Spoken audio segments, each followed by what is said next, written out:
Again, my name is David Lamb. I'm with the Soil Health Institute, and I want to welcome everybody to today's webinar as part of the Healthy Soil Farmer Showcase. Today, we're showcasing farmers and researchers and extension specialists from the state of Texas, and we're going to be looking at the lessons that they've learned from some long-term study sites. We're also going to be learning a little bit about cotton and some of the challenges of implementing a soil health management system in 2 or 3 of the cotton regions there in Texas. And then we're going to conclude and spend most of our time interviewing or talking with 5 or 6 cotton producers across the state as they talk about soil health and some of the what they're doing as far as practices and activities, successes and failures, things that they've been doing. So we really are looking forward to that portion of the program. The Healthy Soils for Sustainable Cotton Project is where we're doing this under that covering, and it's a project that's a joint partnership between the Soil Health Institute and Wrangler Jeans and the Walmart Foundation are the ones putting funding into that. Of course, a lot of you probably never heard of the Soil Health Institute. We're a relatively new group. It's been around for about 5 or 6 years. And the mission of the Soil Health Institute is to safeguard and enhance the vitality and productivity of the soils through scientific research and advance. And a lot of what we do when soil health got started back in the, well, it's been going around for a long time, but when the emphasis really kicked into gear about 2012, 2013, there was a lot of questions. Where's the science? Where's the science? And that's where the role of the Soil Health Institute to help bring the science to the forefront and ensure that what we're doing is scientifically sound and also has a lot of room for improvement in there. So, of course, any project, it's always appropriate to have funding. We appreciate the funding through the Wrangler Corporation, VF, and the Walmart Foundation.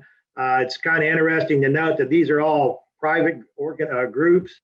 This is not a federally funded research project or organization. We do get our money from the private sector for this particular project, which is kind of neat, having spent 40 plus years working for the USDA, and most of the projects I was involved with involve federal money. So I think it kind of shows that the interest in soil health and sustainable ag transcends the federal level. Of course, some of the objectives of the project here is twofold. One is we want to increase the adoption of soil health management systems across the country. We had hoped to do that through in-live field days and workshops and those types of things, identifying farmer mentors who could help answer your questions. Of course, COVID has put all that on the back burner, so to speak, and we're trying to reach out through a series of training, virtual workshops, field days, and activities such as this. And then the second thing we're going to be trying to do is to quantify these benefits using various tools such as a field print calculator, soil health assessments, and all those types of things. So this is really what the private sector is looking for, and they're looking for information related to how they can tell their consumers, the benefits that their producers or their cotton growers are providing to the environment. This is the second in a series of 8 webinars coming up. You can see here listed. We hope you participate in the upcoming ones every Tuesday at 2 o'clock through the middle of March. If you register for this webinar, you will receive updates about the others, so you don't have to go back and re-register, and hopefully you'll take the time and learn a little bit as you participate in these. These are all going to be recorded and be available for replay once we conclude with the series as we go along. And I always like to start off, let's set the stage. What is soil health? It's the idea of soil having that continued capacity of the soil to function as a living ecosystem that sustains plants, animals, and humans. Talking about sustainability, we're talking about looking at soil as a living life below the ground, and not just this collection of sand, silt, and clay particles. And this idea of soil having function, it has more than just a role of being that conglomerate of material, but it does play a key role in nutrient cycling. Starts in the soil, water, where it infiltrates and made available is important soil function. Being able to filter and buffer out materials and pollutants that are applied, being able to physically support agricultural activities. You got to be able to cross the field to be able to pick that cotton. And it's all driven by the habitat. The soil is a habitat that creates hopefully we're creating a diverse biodiversity down through the soil profile, providing places for organisms to live. And 90% of the nutrients, the water, and all those kind of cycles, that's all mediated by the soil microbes and other organisms that thrive in the soil. And the four basic principles we like to emphasize are minimizing disturbance and maximizing cover that protects that soil habitat, protects soil aggregates, and also protects organic matter from being oxidized and lost into the environment. And maximizing living groups and maximizing diversity helps to provide a continuous food source that provides diversity, keeps that soil organisms, allows them to have carbon and energy and that type of thing as they go throughout the growing cycle.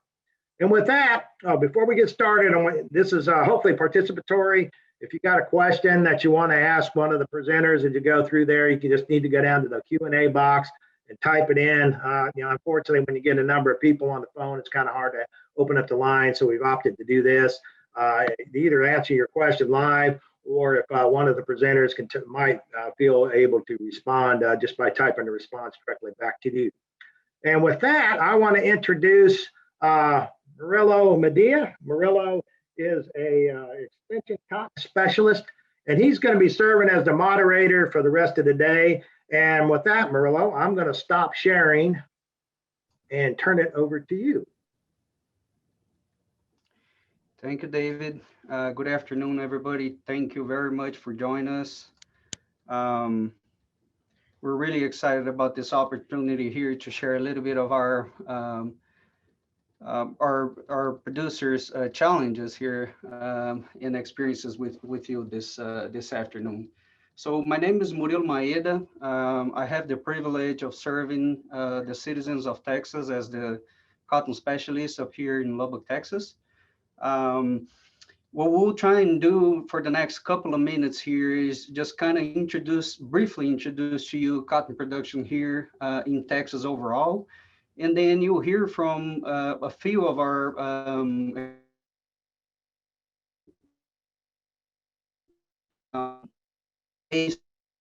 Texas, about some of the particularities of their own regions. And then we'll hear from our research faculty as well about some of the results of some long-term research that has been conducted in the state, okay? So let me go ahead and get started here just to talk a little bit about cotton production in Texas. Obviously, it's going to be a fairly brief overview. We just want to give you an idea of what cotton production looks like in the state of Texas. And then we'll try and focus a lot of our time, obviously, on the panel with our producers. So Texas is the leading production state when it comes to cotton. Texas is a large state, and you can see that we usually see north of 6 million acres at any given year here in Texas.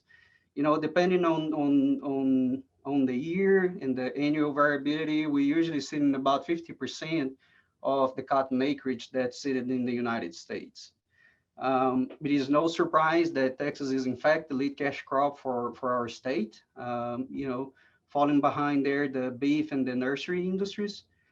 And our producers here in Texas produce all kinds of cotton. So we have upland, we have Pima cotton that's primarily focused on this red region here on the top right figure there in the Trans-Pecos and El Paso Valley, okay? But obviously upland being the predominant cotton species planted here in the state. In 2017, the farm gate value of cotton was estimated north of $3 billion for the lint and $400 million for seed. And I believe this past year, 2020, that number was closer to $1.8 to $1.9 billion dollars for lint. Now, what's important to note here is that obviously the cotton industry is not just what's going on at the farm. When we think about all the other post-harvest processes, machinery, and things that are tied back to cotton farming itself, there is an estimated fourfold impact to the Texas economy there from those previous numbers that I just mentioned. One thing that's interesting to note here also is that on average, our yields here in the state have been climbing steadily at a pace of about 10 pounds per acre year over year for the past 5 decades or so. Just to give you a little bit of background on some of these conservation numbers for Texas, you'll see here that in the 2017 U.S. Census of Agriculture had Texas with 2.4 million acres in no-till, 8.7 million acres in conventional tillage, and about 5 million acres with some kind of conservation tillage being practiced. Now, because of the size of the state, we do have a couple of major cotton producing regions within the state. We have the Texas Panhandle in blue, the Southern High Plains in yellow, the Permian Basin in green. We have the Trans-Pecos and the El Paso Valley in red. We also have the Rolling Plains in brown, the Blackland Prairies in maroon. We also have the Winter Garden region here in kind of light blue. And then we have the coastal band in the lower Rio Grande Valley here on the southern part of the state. And today we're going to have the opportunity to visit with producers from the Texas Panhandle, the Southern High Plains, the Rolling Plains, and also here from the coastal band. So Texas is a huge state again, and each one of those production regions, they obviously have their own set of unique challenges. As we look here in some of these images, it becomes quite clear. So what you're looking at, this top left figure here, is the average annual temperatures across our state. So we can see that there's some variation going from east to west, but the biggest differences there is actually going north-south across the state there. So we're talking about at the top of the Texas Panhandle up here, we're talking about average annual temperatures between 50 to 55 degrees Fahrenheit, all the way down to above 75 degrees Fahrenheit for Wesco here in the lower Rio Grande Valley.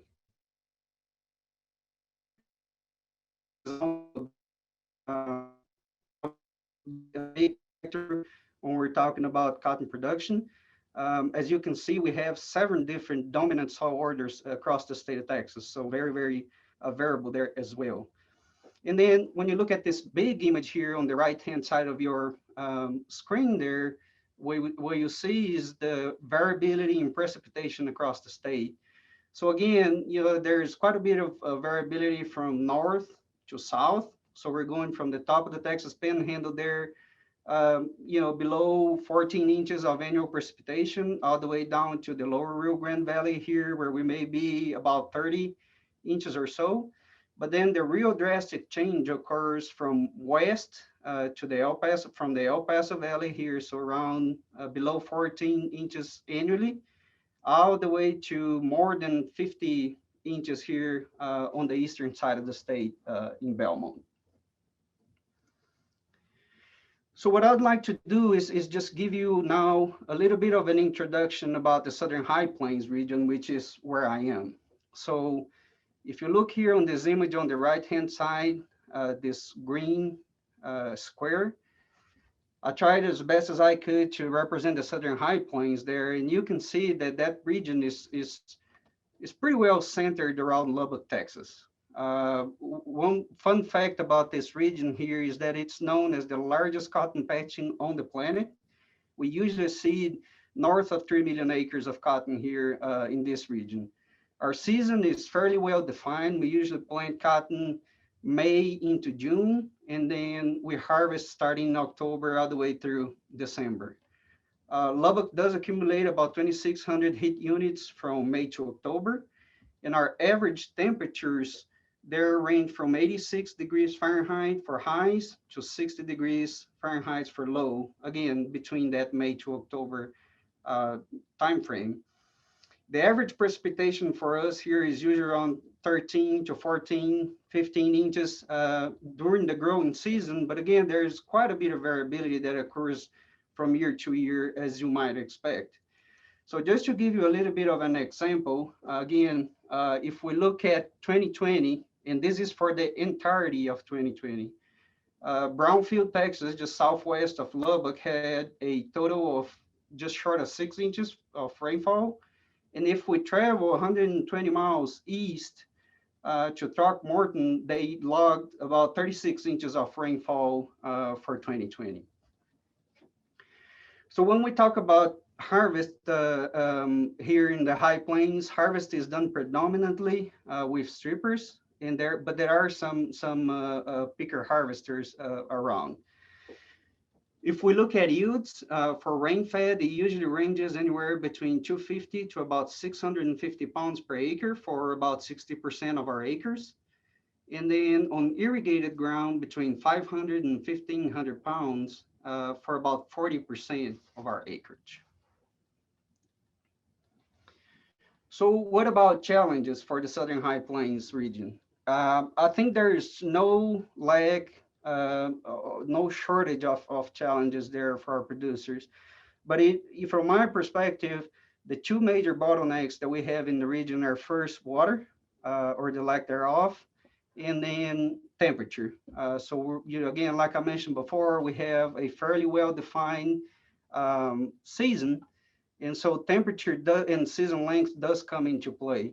Just to give you a couple of examples here, I have a picture on the top left-hand side of the screen here, February 11, 2019, Plains, Texas.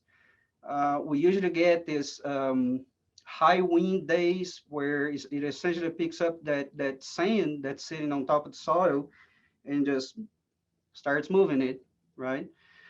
There is another example here of June the 5th. If you recall, I mentioned that we usually start planting May into June. So this would have been a time of year when, we have a lot of our crop already off the ground and kind of getting itself established. And if we happen to have a dust event or a haboob like this come through, usually what we end up with is what you see here on the bottom right-hand side of your screen. You will literally burn those little cotton seedlings to a crisp. So you can see there, it was June the 10th. And at that point, is it worth replanting?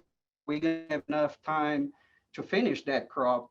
Because again, another example here, as you can see this past year in October, we got a pretty heavy snow and ice event that, again, it creates a lot of problems, a lot of challenges. So I'll stop here and I'll move over to Dr. Jordan Bell and she'll introduce to you the Texas Panhandle. Great, thanks, Murillo. So I am Jordan Bell. I'm the Regional Extension Agronomist for the Texas Panhandle. And when we talk about the Texas Panhandle and cotton production, for most people in the state, this region is a relatively newer cotton production region. Although we do have producers like Mark Howard, who's the producer speaking for the Panhandle, who have been growing cotton in this area for probably more than 20 years or longer.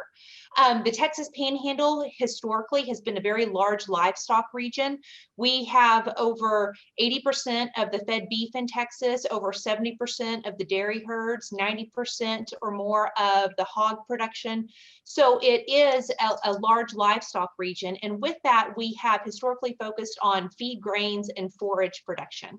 But because of declining groundwater, we have seen cotton acres increase in recent years. And improved early maturing varieties have really allowed producers to take advantage of this opportunity and expand those cotton acres. So in the last 7 years, we've seen our acreage increase close to 500,000 acres. It is about 50% irrigated, 50% rain fed, and it is all stripper cotton. When we think about the production from this region, we are looking at about 13% of Texas's production now. Cotton fits very well in our corn rotation because it does allow us to extend that water supply. We have an opportunity to concentrate water on a corn crop during critical growth stages and maximize corn production, as well as manage that water supply during other periods within that cotton crop, because cotton is a drought tolerant crop that allows producers some flexibility. Generally on dry land, we have a cotton wheat rotation. Although years like this year where we see strong sorghum prices, we see, sorghum definitely become an important crop in those situations. This region is predominantly conservation tillage, although we do look at the high plains as a whole and consider more conventional tillage in cotton. We do see that in the panhandle, and especially the northern panhandle, producers are predominantly strip till as well as no till, and wheat cover is very common. Looking at our yields, for our rain-fed yields, anywhere from 400 to 750 pounds per acre, our average. On irrigated fields, we see about 600 to 1,700 pounds per acre. Now, again, that is average. There are producers who routinely do make more than 4 bales. And of course, we have years where we have a warm, open fall, and we've seen those yields it really shoot up. So of course, our challenges are much like those that Murillo mentioned for the Southern High Plains. Definitely water is our greatest limiting factor. We do have variable precipitation patterns, as well as it seems to be intensifying droughts in recent years. Our precipitation, as we move from west to east across the Panhandle, moves from 16 inches on the western boundary, that Texas-New Mexico line, to about 22 inches on the east.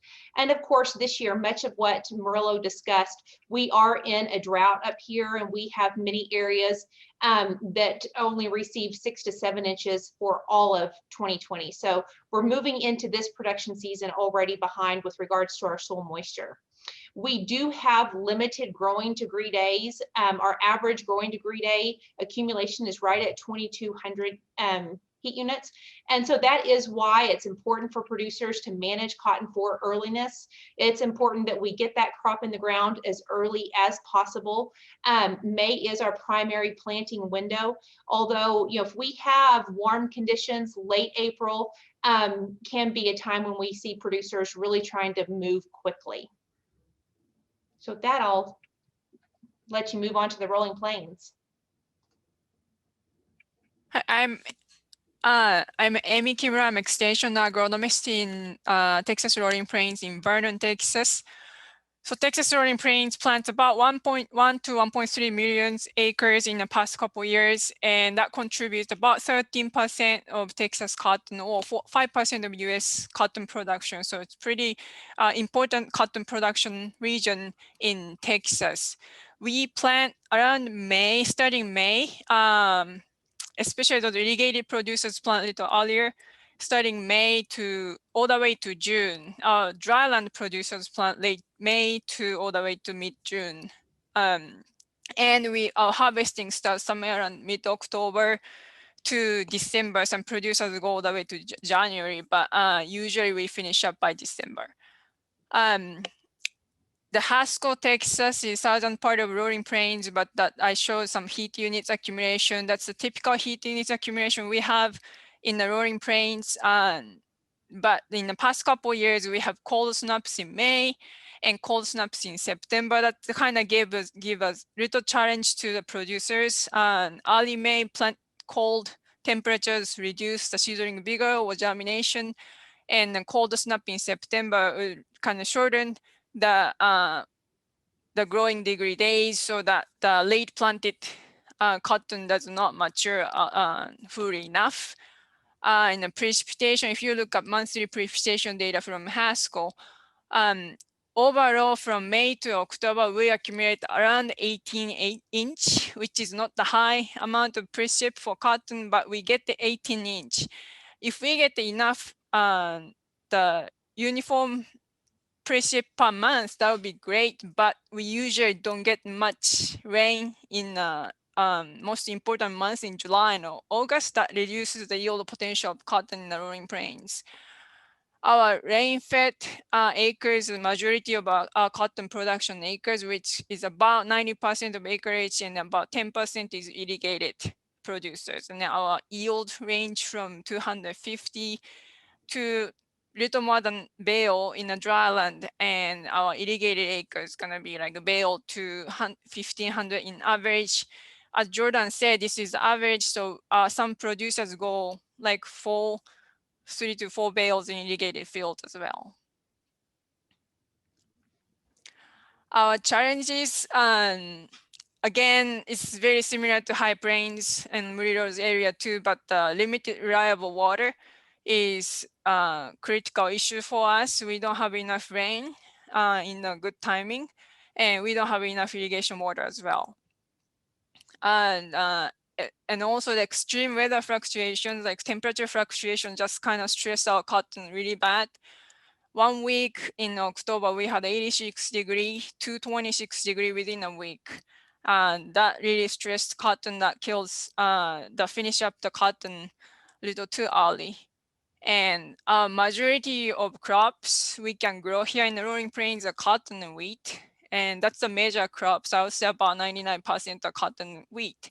Even though we have very small acres of sorghum, sesame, and guar, and maybe corn, but that's not the huge acres. So we have limited crop rotation options to those cotton producers.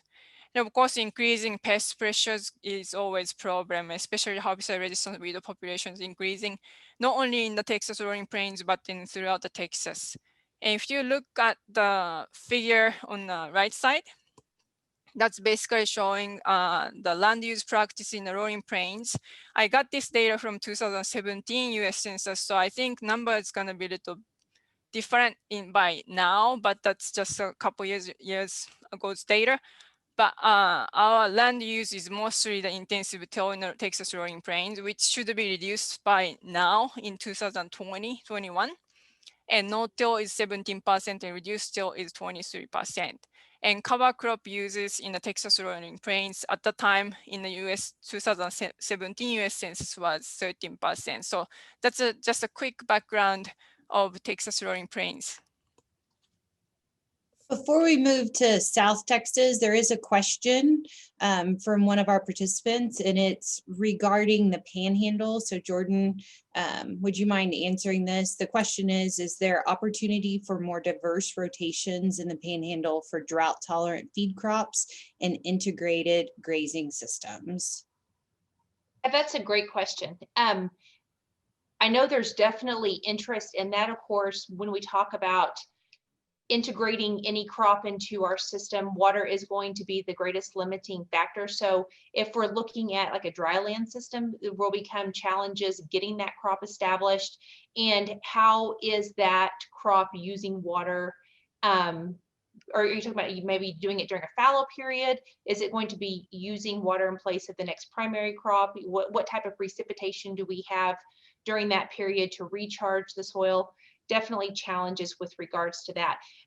In recent years, I have visited with producers about alternative crops, and questions have become markets and what with feed crops especially is there interest from the dairy or the beef cattle industry. The dairy industry does have interest, especially with regards to canola, whether it's from a grazing standpoint, silage standpoint, even going into looking at canola meal as a protein source. Some interest in actually pea protein and some alternatives in that regard as well. Thank you, Jordan. Okay, let's move on to South Texas. My name is Josh McGinney. I serve as a regional extension agronomist for the southern part of the state. I'm based out of Corpus Christi, which is right in the heart of that red area on the map, Coastal Bend. This is roughly the area that I serve. These colored regions on the map, these are USDA districts, but they align pretty well with how we treat the acreage down here. You know, our cotton acreage is fairly stable, although I have seen it fluctuate from, 650,000 acres to over 1.1 million from year to year. We've been fairly stable, right around 1 million in the areas that are highlighted on the map the last 3 years. A lot of that acreage is in the Rio Grande Valley, 200,000 acres down there for about the last 3 years. Then we get to the Coastal Bend region, roughly 5 counties there, 350,000 acres. And then there's a lot of cotton on the upper coast extending on up to Houston. And then as you look at the green and yellow regions on the map, the South Texas and South Central regions, there's a fair amount of cotton there as well, although it's a little more scattered. It's not quite as concentrated as it is here along the coast.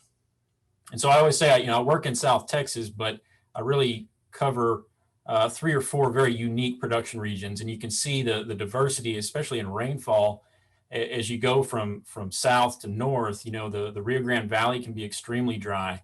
A lot of years, especially in the Western Valley, we don't quite get to 20 inches of rainfall for the year.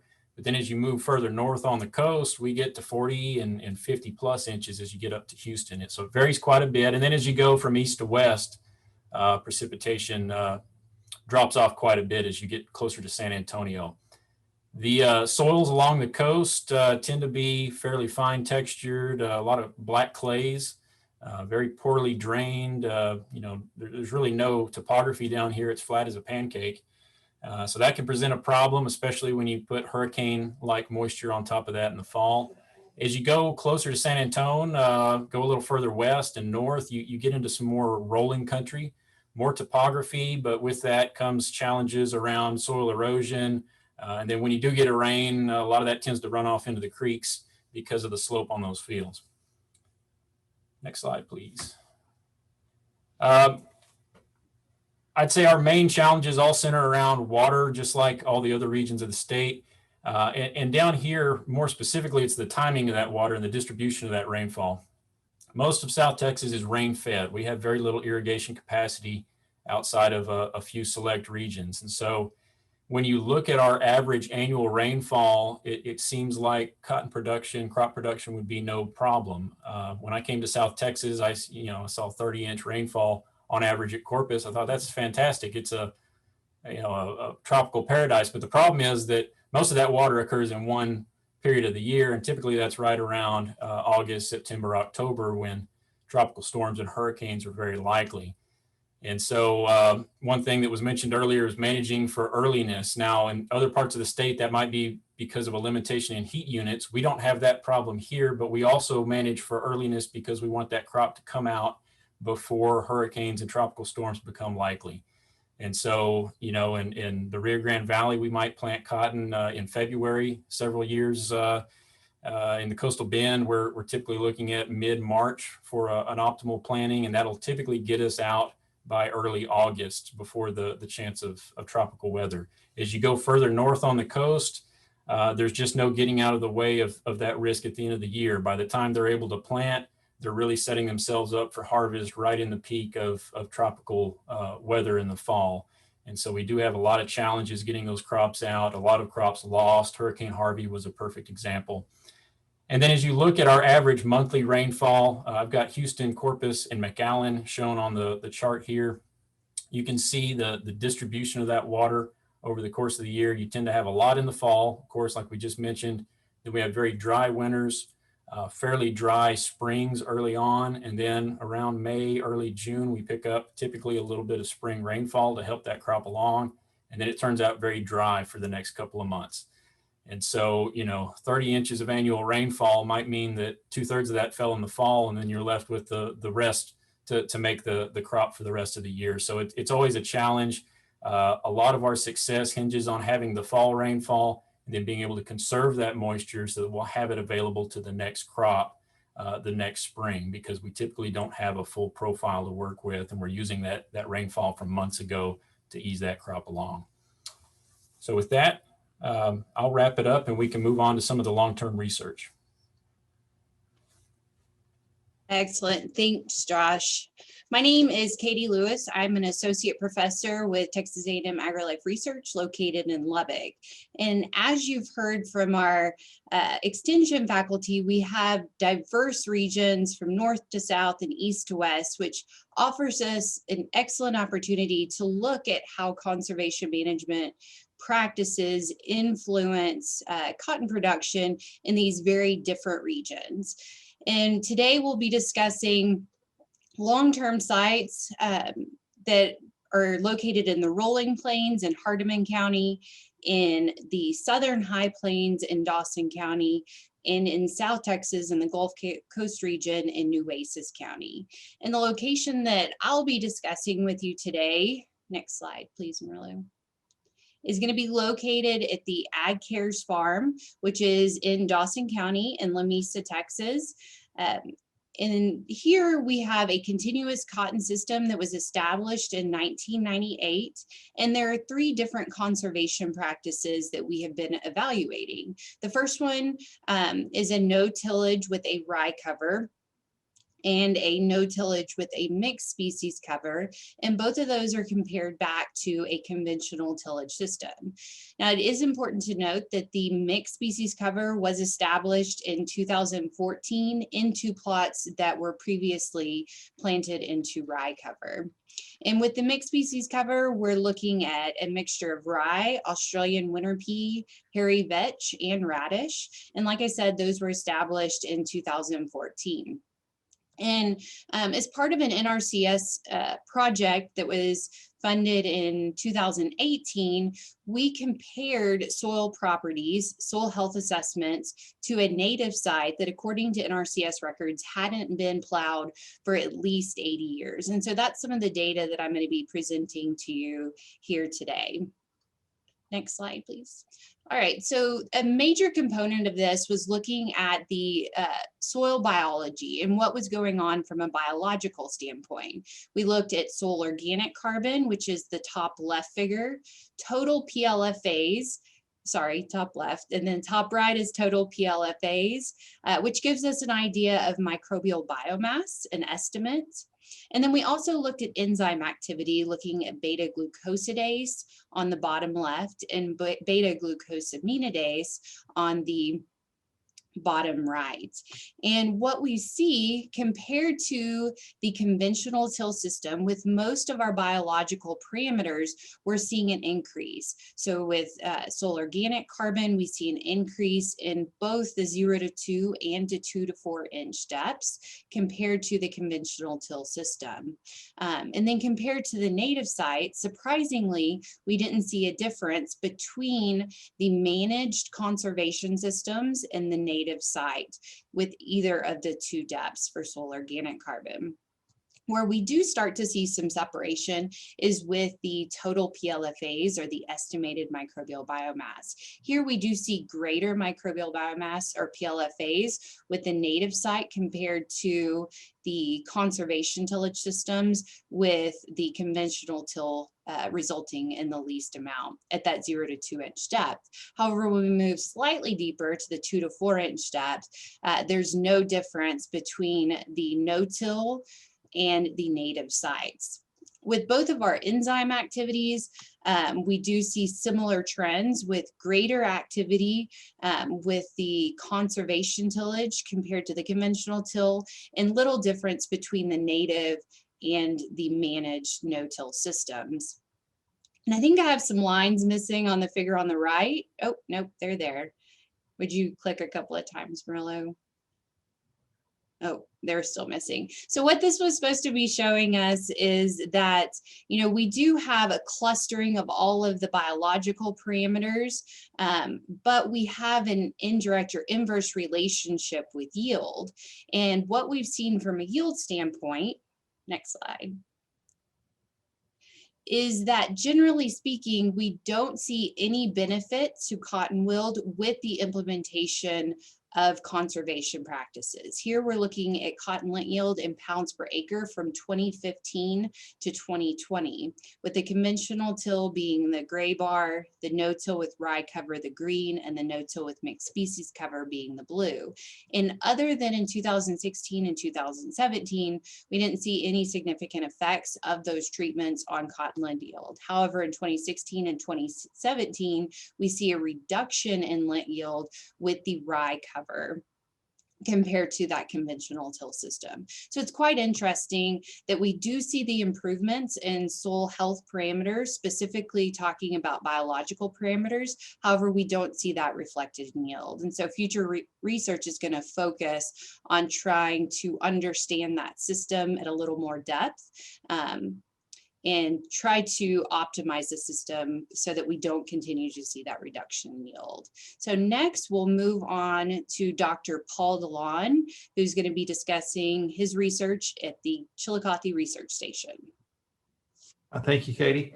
I am Paul DeLon. I'm a professor of environmental soil science at the Vernon Center in North Texas. And most of our cotton research has been conducted at Chillicothe Research Station. As you can see on the map there, bordering the Red River area in North Texas in the corner of the Panhandle. But I have 3 different systems: subsurface drip system, which is clay loam soil. We've evaluated wheat cover crop and no-till, different tillage systems since 2008 when that system was installed. And then on a pivot, it's the sandy loam soil with a wheat cover crop, also evaluating a mixed species cover crop starting in 2012. And then dryland production, which is important in the Texas rolling plains. 13% of our acres are irrigated in the rolling plains, but that percentage makes up about half of our receipts from cotton. But a large dryland producing area, so we have a dryland study on sandy loam soils, mixed species, wheat cover crop, and then looking at different legume monospecies such as pea, Austrian pea, vetch, clover since 2011. So I'll show you the results from what we've observed so far. And as you've heard from previous speakers, soil water is important in this region of Texas. So thought I'd show you a few slides of what we've seen with soil water, because that's the first question we wanted to address when we were incorporating cover crops. So the bottom left figure, line graph, is stored soil water and soil profile. I believe this is from the top 2 feet of the soil profile. And right in the middle of that screen where you have separation in the lines, you see a red and orange line. That's that cover crop termination. And those would be no-till, conventional till without any cover crops. And then the green would be crimson clover, and the blue line being wheat. And then the highest biomass producing cover crops being the vetch, mixed species, and the Austrian pea, having the lowest soil moisture at the time of cover crop termination. And this is something we've seen year after year. Yes, as cover crops, they do use soil water. And in this case, the termination, we're about an inch and a half in deficit in stored soil water. However, what we do see is between termination, which is usually about 6 weeks before we plant cotton, if we have that rainfall, May rainfall before planting, as we did in this case, you can see after that rainfall, and we actually have a surplus of soil water for those cover crop species over the non-cover crop treatments. So we went from an inch and a half deficit to a little bit of surplus. So as you can see, these other graphs, it's just infiltration. We see infiltration on subsurface drip after this is 5 years into the system, enhancing infiltration with a cover crop versus even no-till without a cover crop. And then also improving soil structure. So we're capturing water better with cover crops, and then eliminating some soil compaction issues, as well as that lower right figure. The blue and the green line would be no-till systems, and the red and the yellow would be strip till and conventional till. But again, this is 5 years into the implementing no tillage and cover crop, but seeing some improvements in soil properties 2 to 5 years into the system. So how does this impact yield? Next slide. So this is 4 to 6 year averages on link yield and some net return. So subsurface drip system 2013 to 2018 being on the left, in the center being pivot for the same time period, and then the far right being dryland for 2013 through 2016. Starting with subsurface drip, so this is 6 year average, but this is also year 6 through 11 of that system. And after 11 years of that system being implemented, we see an increase in link yields with no-till systems over conventional till, both with and without a cover crop. And then looking at irrigation water use efficiency, that mirrors what we see in yield, which that is defined as the amount of cotton produced per amount of water we're applying, basically. But seeing improvement with no-till systems over conventional till systems with and without a cover crop. In the pivot system, we see much of the same. I did see significant differences on a 6 year average, but we saw about a 7% increase with lint yields with a wheat and a mixed cover crop over conventional till and no-till, and that's on the sandy loam soil. And if you look at the bottom center figure, that would be cost and net return. And there's a lot of questions about the return on your investment if you use cover crops. And just looking strictly from a yield perspective, higher cost with the cover crop systems, pay for the seed, extra couple trips across the field. But when you look at net returns, there's no differences between cover crop and non-cover crop treatments, and actually see about a 4% improvement in net returns with the wheat in the mixed cover crop over the non-cover crop treatments. And the dry land is really an area we want to address. That's a higher risk environment. So looking at the yields, if you look at that top right figure, and the second or the third and fourth bars from the left would be no-till and conventional till, which is our standard non-cover crop treatments. And you see the clover and wheat had slightly lower yields, no differences across all treatments. But ironically, those are the lowest biomass producing cover crops we have, and the better biomass producing crops mix, which would be the mixture, the pea and the vetch, slightly increased yields over that 4-year period. So we kind of maintain yields. The positive is we definitely show that under dry land conditions, we didn't hurt yields or have a negative impact on our Lent yields. Now, being we have lower yields, which can be highly variable in our environment, from maybe as low as half, 3/4 bale to 2 bale cotton, depending on the year. Looking at net return, that's a little bit more variable, not significant. But if you look at the far right bottom, that's the bottom right graph. The 2 bars to the far right would be conventional till and no-till. And then you can see the decrease in net returns based upon different cover crop species. The positive is the pea and the vetch are sometimes the most expensive cover crops we put in, and the net returns are higher among the cover crop species there. So some opportunities going forward is maybe looking at some reduced seeding rates, and we have seen some of that, where we can reduce some of the recommended seeding rates for some more of these more expensive cover crops, and see the same soil health benefits and see the same biomass reduction. And so that may be something to look forward to. But in other soil health parameters, we have seen trending, just as Dr. Lewis saw, with an improving trend of some of the microbial communities and populations with cover crops. So with that's the summary of the rolling plains. And now we'll go to South Texas. Thank you, Paul. I'm Jamie Foster. I'm a professor with Texas A&M AgriLife Research in Corpus Christi. I'll present the long-term research that's in Nueces County in South Texas in the coastal bend. What I have shown here is a picture of the plots. They're right on Highway 44 on your way out to Robstown. We'd had a long-term tillage trial over 20 years, but it's in the back of the station. And so we wanted this to be front and center, where people driving by could actually see differences in the treatments. And the picture on the left is a picture taken by Andrea Maeda that shows the difference between the conventional till and the no-till, the way the sorghum looked during a little bit of a flash drought one summer. The no-till stayed green a little longer, and it also grew a little taller.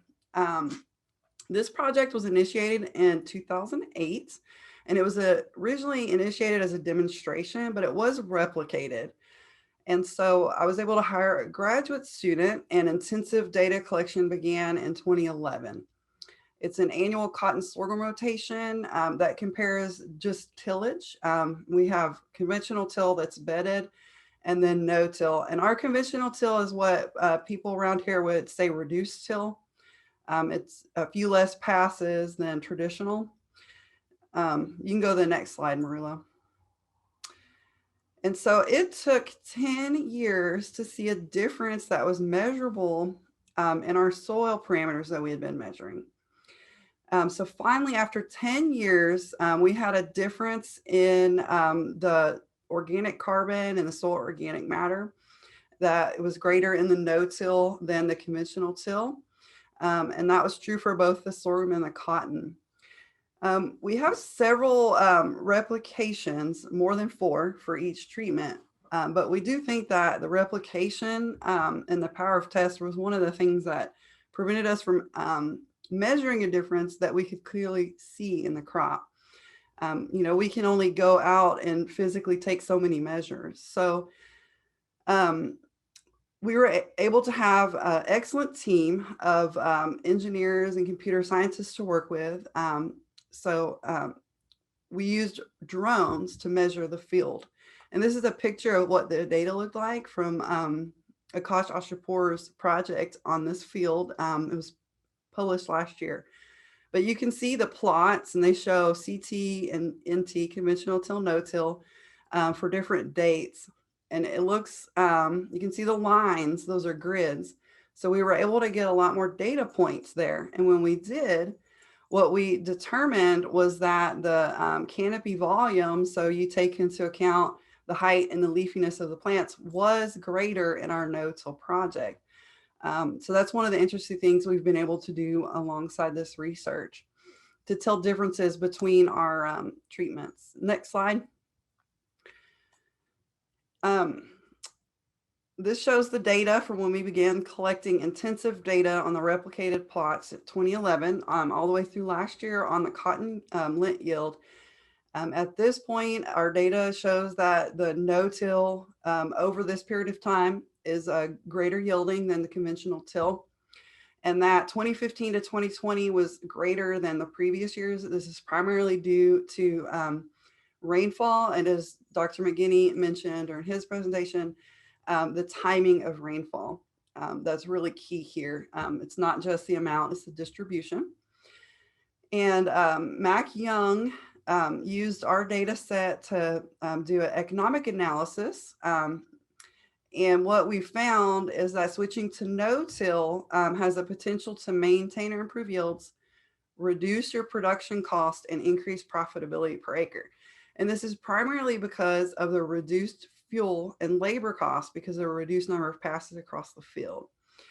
So this concludes the presentations of our long-term research sites here in Texas. And we have wonderful, and we're very gracious for your time, but a wonderful group of cotton producers throughout the state. So I'll turn it back over to Dr. Maeda to continue with the program. Thank you, Dr. Foster. We do have a couple of questions here in the chat, so I'm just going to read them out loud and see if we can get a response from one of our research faculty.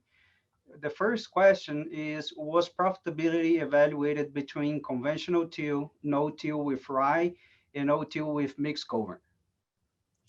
Yeah, Murillo, so I can address that one. And we have done an economic analysis for the data that I shared from the Lamesa Ag Cares location. And what we have found, of course, with the rye cover, we have reduced input costs compared to the conventional tillage. However, where we're using the mixed species cover, our inputs go up quite drastically because of the cost of the cover crop seed. The radish, the hairy vetch, and the pea can be somewhat costly. When we look at our lint revenue specifically, there is a reduction in lint revenue with the rye no-till just because of our reduced yields. Very little difference between the conventional till and the mixed species cover. And when we look at gross margins, we see nearly $100 per acre reduction in our gross margins where we have the rye cover because of the reduced yields, with very little difference between the conventional till and the mixed species cover, and comparing the gross margins between the two of those. Thank you, Katie. The next question that we have here in the chat is, were insecticides used in most of the research reported? So since I'm still unmuted, I know at the Lamesa location, pesticides were used when necessary. We have very little need for insecticides in our region. That's probably different for Dr. Foster down in Nueces County. Yes, it is very different. During the time of this study, we had sugarcane aphid come in, and that was a new pest several years back on the sorghum. We do scout the field, and we try to treat it to represent what might be done in the area. So when pests reach the economic threshold, we do treat. Some years we've not needed to, but most of the years, yes, at least 2 to 3 insecticide treatments. Thank you, Jamie. The next one here in line is not really a question, but more of a request. I think the comment reads, great results in the field studies. Would it be possible to get a copy of the PowerPoint and bibliography for the references? I believe so. I don't think there's any issues there. Paul, would you like to comment on the insecticide or? Yeah, and then there's another question directly for the rolling plains, but insecticides, we Okay. use it depending on the year. But usually when we apply it, it's not due to one treatment over another. It's applied across all treatments. So I can't say it's due to having cover crop or not having cover crop. But question from James Silbury there, in the rolling plains, how many years before you first start seeing a difference in water holding capacity? And from my research based on soil moisture monitoring, we see that effect in the first couple of years where we see deficit, and then after rainfall, we see that recharge of the system. And even the infiltration data that I showed using infiltrometers occurred in the first 3 years. So it's fairly rapid. And I think we see some benefits early on in regards to improved structure and water holding due to the residue on the field as well as the rooting establishment and the channels that provides as well. Thank you, Paul. We have another question here that I think would be applicable to all of you. It says, excellent presentation. Has your work been done with biofertilizers to reduce dependence on nitrogen and phosphorus-based fertilizers? Murillo, I can take a shot and then Paul can add in too. So we haven't looked at the interaction between conservation management practices and different biological fertilizers. We have looked at biological fertilizers independently, and of the ones that we have tested in the field, we have not seen a response, specifically a lit yield response to the application of those products. I'll just say I haven't done any work with biofertilizers, but I should have mentioned in the dryland study that I presented, that study we have applied no fertilizer since 2011. The idea was to see if we could have a benefit of planting legume cover crops. And we've kind of maintained yields all these years, 9 years into it, and maybe starting to see some yield drag where we've just planted a wheat cover crop. But it's interesting there. Something to look at further is how that organic nitrogen pool is, I guess, supplying nitrogen to the plant, something we don't understand really well at this point. But basically just looking how the system itself can supply nitrogen needs. We have a couple more questions showing up here on the chat. And I think, you know, we can go ahead and try and answer those and see if we can move into our farmer panel after that. The next question we have here reads, do you have a perspective on digestate use from AD with respect to soil carbon increase?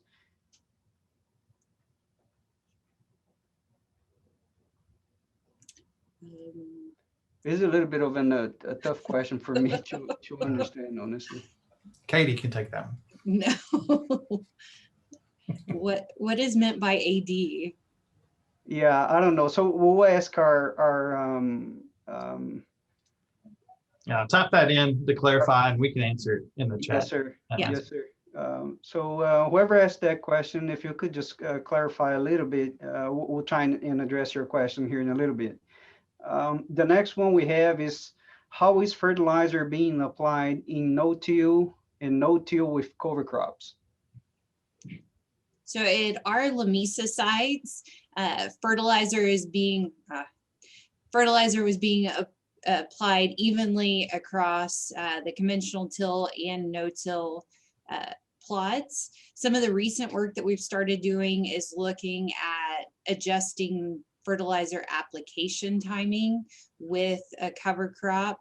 And what we've seen is that adjusting nitrogen to earlier in the season can help overcome some of the immobilization that may occur following a heavy residue cover crop.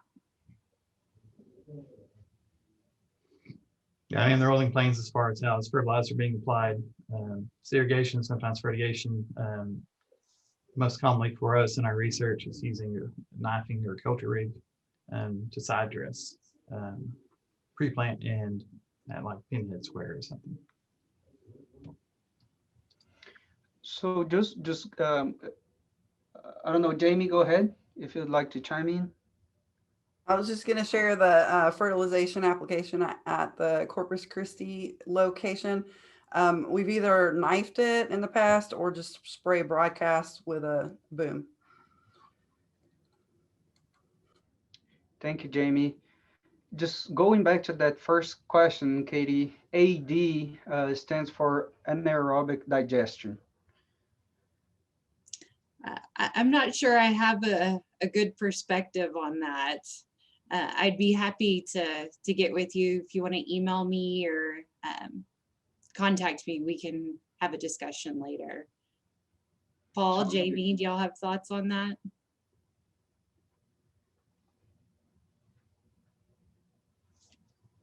I'm taking silence as no. Oh, no, I was answering another question. No. Oh. Sorry, we have one more question, and I'll say we'll address this one and then we'll try and move on. How about that? So this next question is, what is the role of biological fertilizers long term? So I do have a perspective on that. My thought is that, through our conservation practices, our soil health practices that we're implementing, we are going to improve the biological activity of the soil, but those microbes are still going to need a food source and an energy source. And so we have to provide them with the organic carbon and nitrogen they need from the residues, whether it be in a crop rotation or from a cover crop. But just like the plants, the microorganisms are going to need an inorganic source of nitrogen, phosphorus, sulfur, and boron to continue those decomposition processes. And so in my opinion, it's really going to be a combination of conservation practices and inorganic fertilizers. From a biological fertilizer standpoint, I mean, there's so many different directions that you go as far as defining what a biological fertilizer is. If we're talking humic acids as a carbon source, I think you're going to provide greater carbon to that system just from crop residue, whether it be a rotation or a cover crop. If we're talking actual microorganisms that we're adding to the soil, I believe that the environment selects, and so what's there is what's going to be there long term and going to be able to grow and really increase numbers in that system.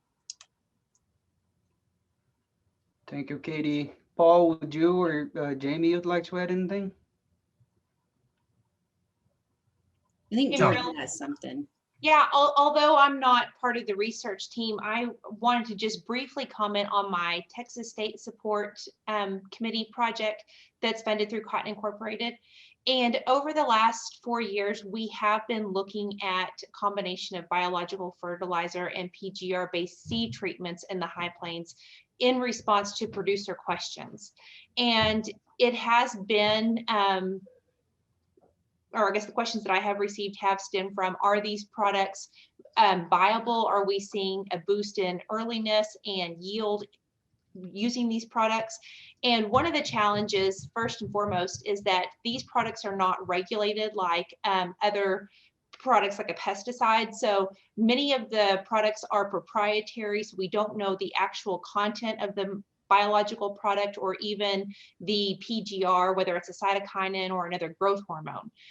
Secondly, our results have been extremely variable. We, in some years, have seen a positive response to stand as well as a positive response in yield. We've also seen a reduction in stand and a reduction in yield, and we've never really been able to quantify those differences. So this past year, we did try and take it a step further and actually look at some of the biological components.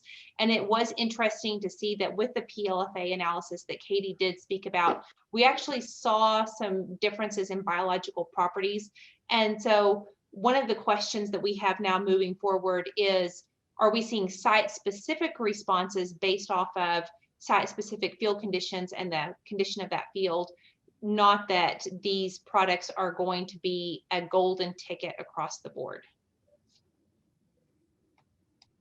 Thank you, Jordan. I apologize. I didn't mean to overlook you there. Oh, no, you're good. Thanks. I'll ask if we have anybody else that would like to chime in.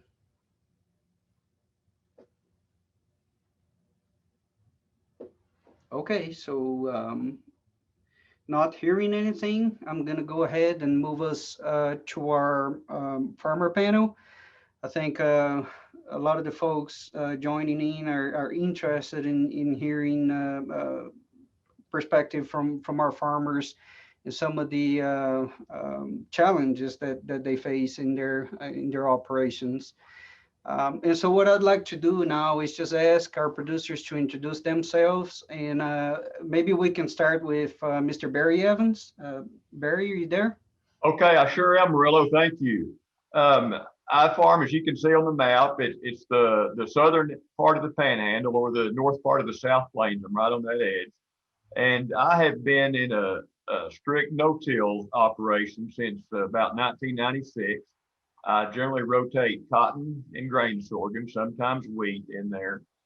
And our biggest challenge is water. You've seen how small amount of rainfall we get, and pumping out of the Ogallala Aquifer, which is a non-replenishing aquifer. Once that water's gone, it's gone. And since I've been farming in the early 90s, at that point, I was about 80% irrigated and 20% dry land or rain fed. Today, I'm 88% dry land or rain fed. So my operation, I feel my goal on my farm is how can I capture rainfall and utilize that rainfall in the absolute best way, and which is the reason for my no-till system. We can talk more about that later also. Wonderful. Thank you, Barry. Appreciate it. Maybe if we can move to Mr. Jeremy Brown with us. Yes. Yeah. Can you hear me, Murillo? Okay. Yes, sir. Loud and clear. Okay.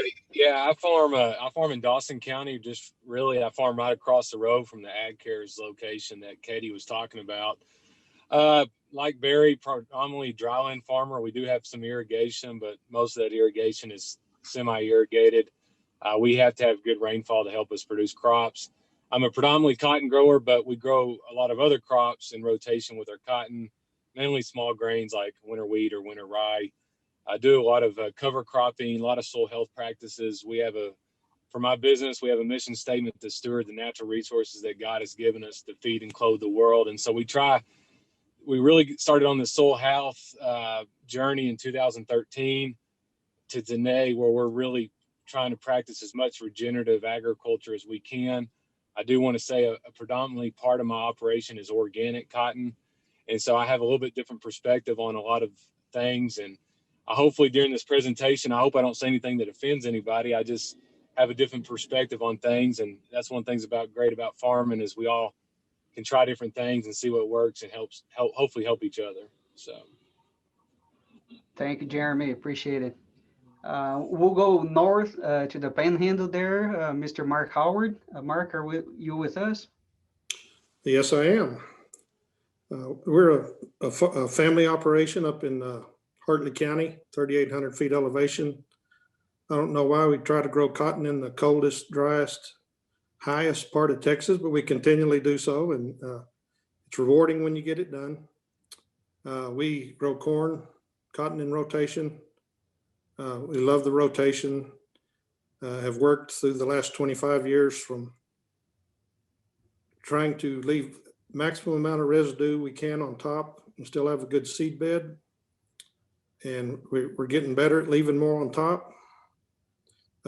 And we were about to get to a breaking point where we couldn't get it planted and get a good uniform stand. And then we started getting these new precision planting tools, and we were able to stick with trying to maintain a high level of residue. And as at the same time, we were changing from 30-inch rows to 22-inch rows to 15-inch rows, and compounding our problem and working us into a corner. But we've kind of broke through there, and still believe in the dead cover. We are doing about half our acres of cotton this year, or we'll have a wheat cover behind them. There's a lot of logistical issues with large acres of cover crops. The reason we were looking into it, we used to plant our corn in behind the cotton into standing stalks to keep it from blowing. And then we discovered that if we ran a deep ripper about 12 inches deep in every other cotton row, we'd get about 25 more bushels of corn every year on average. And then we found out that you could accomplish the same thing with the wheat cover crop in those cotton stalks. So on our sandier soil, we plant the wheat, and we run a chisel plow, and the rest, just because we're limited by time, how fast we can get the wheat in before it's too late in the year. Wonderful. Thank you, Mark. Appreciate that introduction. Let's move east a little bit to the rolling plains, to Mr. Layne Chapman. Layne, are you with us there?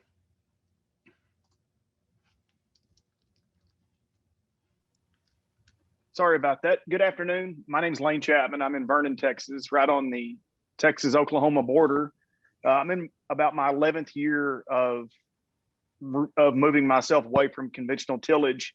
To kind of give you a background, I'm probably about a third irrigated, 2/3 dry land. We depend solely on rainfall. We might have water, but it's not the best quality water, so we have to have rainfall to help flush and precipitate all the bad things, you know. Over the past 11 years, I moved from, start shirt farming, the most beautiful bed you've ever seen, the kind that everyone likes to look at, because that's what you saw, that's what you're supposed to do. And from there on, I actually know this date because I hope it's that date that lives in infamy for me. May the 18th of 2011, it was 118 degrees in Vernon. The wind was blowing 40 miles an hour, and it was oven. And I nearly lost a crop. And I said, something's got to change. I had a man tell me, he said, Layne, there's things you can't change. And I've argued with him ever since. So from then I transitioned to strip till. From strip till, we went to strip till and a cover crop. And then we got rid of strip till. And then we experimented with, I've changed the type of cover crop that I'm using. So now we're currently all no-till. We're using just one single species cover crop. I'm largely cotton on cotton, even dryland acres. I would assume I'll change with the price of wheat ticking up. We might change some things, but I can't afford to rotate $3.50 wheat. We might as well try to grow cotton and try to conserve the moisture that we can. I've got a lot of information over what didn't work. I've got things that I can say worked well. So I'm interested in any question you have. Thank you, Layne. Thank you, Mariella. Yes, sir. We appreciate that introduction. Let's move to our southern part of the state there, the coastal band. Mr. Zack Yanta, would you please introduce yourself? Yes, I'm Zack Yanta. Thank you for allowing me to participate this afternoon. It's always a subject that's near and dear to my heart, much like Layne just explained how he got started. My interest in going no-till and towards cover crop mixes happened years ago. I guess probably about 11 or 12 years, when I was literally in the field with my son, and during the fall, wintertime, we had a clean till field here on the home place, and I'm about an hour southeast of San Antonio, about an hour and a half northwest of Corpus. Put some perspective to where we are. We had a north wind blowing, and we had so much soil particles and wonderful organic matter, the little that we do have inherently here, was blowing south, that I stopped and I looked at the field. I was with my son who was graduating from college, and I said, you know, if we don't do something differently, we're not going to have topsoil around for you, much less future generations after him. And I said, you know, it's 2 days after that, we had a strong south breeze blowing, and there it was going north. So literally from that time on, I made the decision to go ahead and make some changes, read all I could, did a lot of research, talked to a lot of people, and now we're strictly almost 100% no-till. We actually raise more cattle than we farm. And I like to say that we enjoy what I call pasture cropping with a no-till drill. By the way, that's what I plant my cotton and grain sorghum, and we'll soon try some corn with a John Deere air drill, a no-till drill. I like to do this because of reduced inputs that we've seen, the reduced erosion, very much reduced erosion, whether that be wind erosion or rainfall erosion. We get about 28 inches a year annually here, and I like to tell people you ought to be here the 2 days we get it. It's really something to see. Also, we've seen enhanced soil structure on our fields. The infiltration rates, we've done studies with NRCS people here on the home place at Runge, and we found that I guess it's been about 4 years ago since we did the first infiltration study, and much to my surprise, we had some fields that were north of 7¼ inches per hour infiltration rates, which I thought was absolutely wonderful for this situation that we're in here. I've seen reduced weed pressure and pest pressure. It's amazing that our challenge here, I would say, would be our water, and most of the time lack of. I'm 100%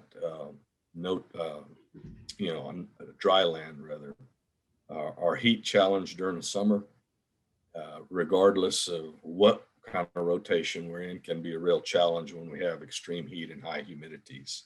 I always like to tell people that they'll ask, well, what do you feel like is the greatest impediment to no-tilling and or using cover crops? And I say, well, I feel like the greatest impediment to attempting to try to switch to no-till or no-till and cover crops is what's between our ears.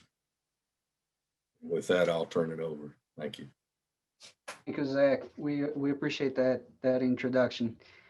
Next on the line, we would have Mr. Shane Sklar down in South Texas as well.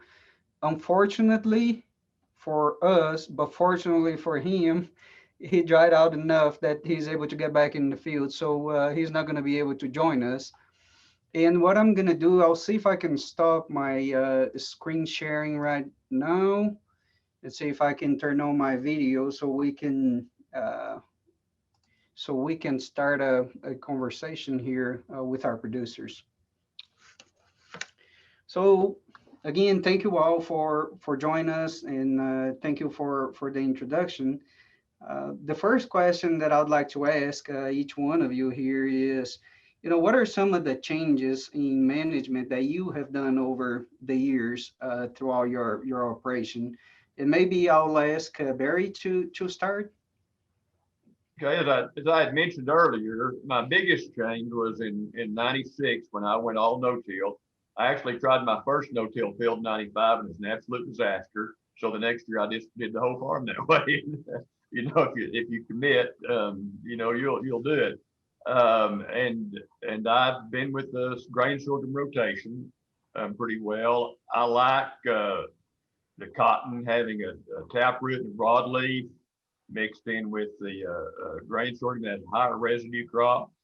One thing I have done on my grain sorghum the last few years is I have been drilling it instead of on 10-inch centers, instead of planting it in rows, with the hope of trying to build more organic matters to get more cover on the ground.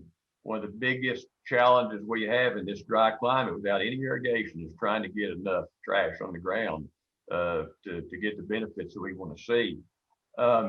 With the interest in regenerative agriculture and cover crops, about 3 or 4 years ago, I decided I dip my toe into that water a little bit, and I have a quarter section. I decided I would just be pretty aggressive on some cover crops and doing some multi-species covers and trying it. And again, no irrigation at all, strictly dry land, and I have not had much success with it. The problem we have is with our lack of rainfall is from the time I terminate the cover crop until it's time to plant, it's getting enough rainfall into the soil profile. As you've seen on some of the data, that profile will fill, but getting it filled when I need it doesn't happen. And so how to make the cover crop work, I'm still playing with it on most of my farm, and what I've been successful with though is crop rotation, and like I said, either with grain, sorghum, and wheat. I really like wheat for a rotation also.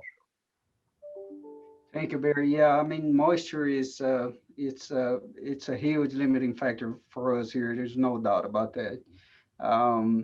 Jeremy, what about your perspective on that question? Well, it seems like it changes every year, Murillo, because the last couple of years have been tough. We've been in this drought. I think when I think about what's changed the most is something that Gabe Brown says in his book, Dirt to Soil, and it's a book that I highly recommend people read. But Gabe talks about that as a farmer, we got to quit trying to outperform our environment. And I think y'all showed everybody that where I farm's a desert pretty much. And sometimes I think as farmers, we're trying to outperform really what this environment can give us, instead of taking a step back and think about, at one time this was prairie grass and it was grazed with livestock. And so how can we mimic nature the best we can? And another thing Gabe Brown taught me was it's not about yield per acre, it's about dollars per acre. And I think sometimes as farmers, we chase yield, and maybe sometimes I'm not saying that we got to make a yield, but at the same time, when you're farming in the desert you never know when that next rainfall is going to come. You got to maximize your dollars per acre. And so when I started on this journey, we started looking, really, and it's ever changing. I mean, you never learn, no 1 year is the same. And so you're learning what you can do, and you got to work with what the conditions give you. And right now we're, like Barry said, we're in a severe drought. I mean, I was talking to one of y'all's extension people. Dawson County had the 5th driest year in 50 years last year. And so from a soil health perspective, when you're trying to get a cover crop established, it presents different challenges. But what I just try to tell people is don't give up. I mean, just continue to work with the conditions that you're given. I think it's just having a different mindset. I love what Zack, Mr. Yanta said. The biggest problem we have as farmers is changing our mindset.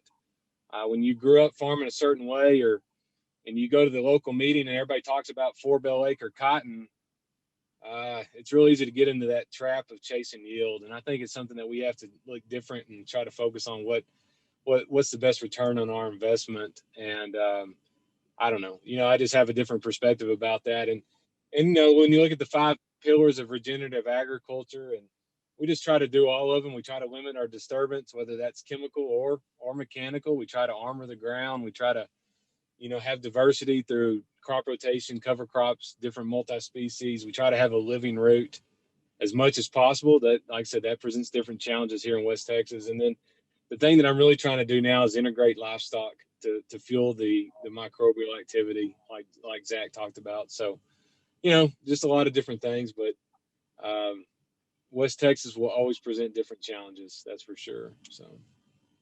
I agree. Thanks, Jeremy. And it's something that I've realized for the 2 years that I've been here is that West Texas is definitely no joke environment. That's for sure. Layne, can you give us a little bit of perspective from your side? Well, so there have been so many questions addressed on that. I'd like to know which question you'd like me to kind of stay on, No, maybe if you just talk a little bit about some of the changes that you've done over the years. So as I noticed that we were saying, I'd like to kind of echo Paul DeLon and some of those slides that we saw. It's not like you're going to, this is the silver bullet to changing the amount of dollars in your pocketbook, but it does have changes that will eventually lead to that. So as you follow those things and you realize that my soil is healthier when it's not blowing, and then you say that, well, my soil, I'm seeing these other things in my crop because of whatever whatever input you've added into it. So if I were to actually kind of address those changes, I would like to just stay on the topic of trying to collect what works with your timing. The timing aspect of this is the most important part. Anyone can, there's a million different ways to no-till a crop. You can choose a multi-species cover crop. You can, it's just, you have to find what works for you with the equipment that you have. So what I eventually worked my way to was trying to figure out which species was actually going to grow the best and the fastest, that what I could terminate in the most timely manner that would work for both dry land and irrigated. Also with that, what I could get planted in a timely manner after I've harvested the crop that's off of it. So, that I actually, on my notes here, I noticed on 5 of the questions that I was trying to answer in my mind, 3 of them I wrote timing on. So what actually mattered the most was what timing fits your operation the best, what didn't work was me trying to shuffle around different things when I just needed to get a cover crop. Get whatever cover crop you could get easiest and cheapest and get it in the field and get it planted. Timing, because we're already running on limited moisture. What did work was being able to figure out which one physiologically was going to work best in our environment with our heat and limited moisture. What would get us to a hollow stem that would stick around the longest, So that's the way I would say that. What was the biggest change was finding our fit. And honestly, I planted a different species this year. I was 100%. It's like a 90% rye, 10% wheat covered this year. Last year, it was 100% triticale. So I guess I'm a work in progress, if you want to think of it that way. There you go. Thank you, Layne. We appreciate your perspective there. Mark, would you like to tell us a little bit about maybe some of the changes that you've done over the years? Yes, it seems like a lot of our changes are defensive in nature. I relate to what all these gentlemen are saying about the wind and the logistics and the timing, all right on. But in this area, we hadn't run a sand fighter in 3 or 4 years on any cotton ground, and last year we ran it 3 or 4 times on everything. And this year there's a knee-jerk reaction to, the strip till blue, the minimum till blue, no till blue, everything. It was not fun. But if you worked on it, you had a crop. So there's lots of wheat going in behind whatever crop that cotton's going to go into. And we all have, this is fairly new for me as far as the cover crop aspect. We've done a little of it, enough to know that it will. I forgot a while ago to say we're fully irrigated as well. And we're concerned with the water infiltration as well as the wind erosion. And that wheat will hold the water in place when we apply it. And that gives us that yield increase in corn. But there again, I'm looking at something new with as much residue we can get on the ground from corn stalks, planting wheat into that to hold it in the sandy soils, and then having to get that planter in through the corn stalks and the dead wheat to get a good seed bed. So we have some challenges for us coming this spring too. Yes, sir. Mark, you commented that you're about 100% irrigated there. What is your water situation? Is it holding pretty steady? Have you noticed any declines over the past several years? Or no one has what they had yesterday. It's better be on the forefront of everyone's mind. Yeah. Conservation is our future, and that's where we're all trying to get to. Yeah. You know, I understand from being up here in the High Plains not for very long, you know, about 2.5 years now, but that, you know, water is been declining fairly steady over the past several years. And, you know, I'm sure it's in the mind of most of our producers is that, you know, at some point we may need to be thinking about, you know, transitioning to a mostly dryland agriculture up here. So it's definitely you know, a tough realization, I guess is what I was trying to get at. Thank you, Mark, for your comments there. Mr. Yanda, would you like to maybe make a few comments there as well? Sure, Murillo.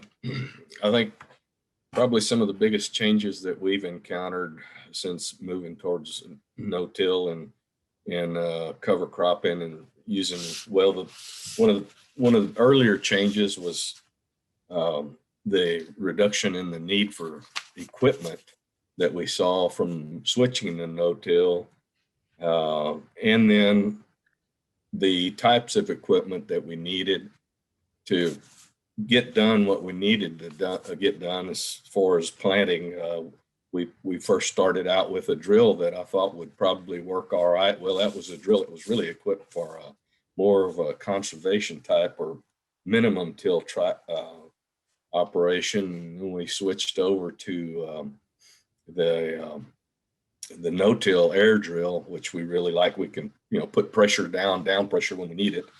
And another one of the big changes is that you know, it afforded us, me personally, more time to concentrate on some of the other management things that maybe I wasn't able to do quite as often and maybe not quite as well because we were so busy cultivating, spraying, and doing other operations that we were doing as a conventional type operation. That was a big difference. And it, you know, we realized that there's no one best way to no-till and use cover crops. We switched from when I first started, we thought cover crop meant, well, 1 or 2 species planted. And now we're up to, we've put in 8 to 11 multi-species mixes. And I will grant you that sometimes you have to, well, all the time you have to be very cautious of what you spend. But I have really enjoyed using the EQIP program to cost share on a lot of our acreage that we use. That's been very helpful. Although with time, it seems as though the funding it seems to be less and less every year, which is an impediment, I think, to the progress we're trying to make. But that's a whole nother subject. It works really well with us, and I think the biggest change for me personally is probably just to always be willing to try something different. There's no one best way, and I am always cognizant that there's always a better way to do something. Thank you. Thank you, Zach. We appreciate your opinion there on that matter. Katie, do we have any questions on the chat or anything, or can? Yes, we do. And maybe before we go to the next question, one of our farmers could address this question. Okay. The question starts with, I'm a landowner in Southeast Arkansas. It seems as if no matter how much data I present on the many benefits, cover crops, no-till, etc., the farmers in my region absolutely do not want to budge when it comes to changing their protocol. Is there some sort of platform where farmers who want to utilize these practices can connect with landowners who agree? Zach? Yes, sir. Yeah, thank you. Something came to mind right away.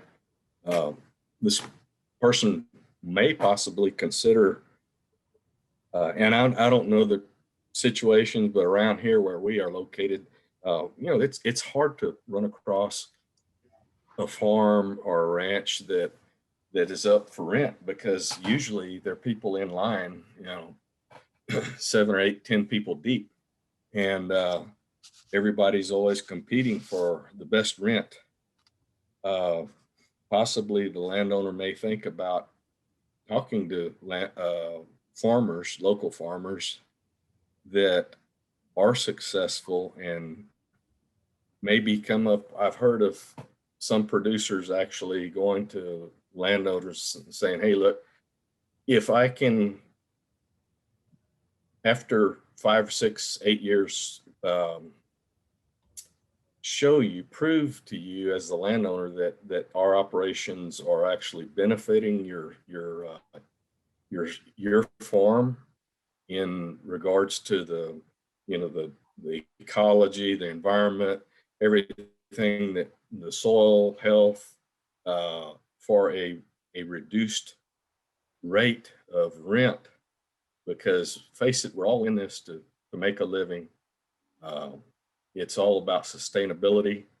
And if that's just an idea that popped into my head, because I've approached landowners before that, hey, look, if we can, in fact, I have one right now. It's a lady that we've worked with for many years, and she's become very, very aware of using cover crops and the benefits in soil health.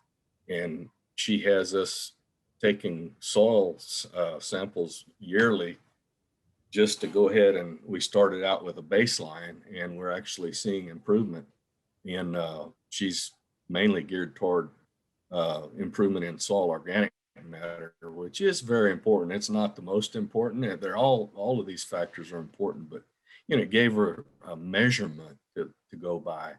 And that's just an idea of maybe getting somebody, a farmer, interested, that is, if they can see that they can benefit and try this out, but they would have to find somebody that would realize that this is not a one-shot deal. It may take 3, 4, 5 years before seeing a turn around the bend. Thank you, Zach. That was an excellent point. And I think that relationship between landowners and the farmer is a very important point that you make. And I think it's definitely what can hold some farmers back from implementing these practices, but also the reverse is true, as our landowner from Southeast Arkansas pointed out as well. So we do have another question, Murillo, if you're okay with me going ahead and asking that. Yes, ma'am. Okay, so are there any larger scale initiatives to limit wind erosion? Thinking of hedgerows, but something appropriate for the climate. I am not aware of anything. Anyone on the call? Karen, that may be something that we have to get back to you on. Great question, though. I'll mention a little bit, Okay. of course, back in the Dust Bowl, after FDR and the big Dust Bowl that went from here to DC, hedgerows were planted, and there's still some. I know they're around Layne's area in Vernon. Really, whenever you look at this, the dynamics of how much wind you can stop with a hedgerow, it's really not practical on the way we farm. So, yeah, really trying to stop the wind on your farm is the most important thing. And there's other things we have trouble with, like the county roads will often start blowing, and our farm turn roads start blowing first. I used to like to have nice, big, wide, pretty turn roads, and I don't anymore. I like them to grow up in weeds and leave them pretty rough anymore, just to help on wind. And I think from a practical standpoint, that's the best thing we can do. Yeah. Thank you, Barry. We have another one. Soil health and improving the soil microbiome sounds like it is on everyone's mind, besides water being the number one. What products are you currently using, experimenting, or looking forward to trying to help and improve your soils? Anyone? Katie? Yes.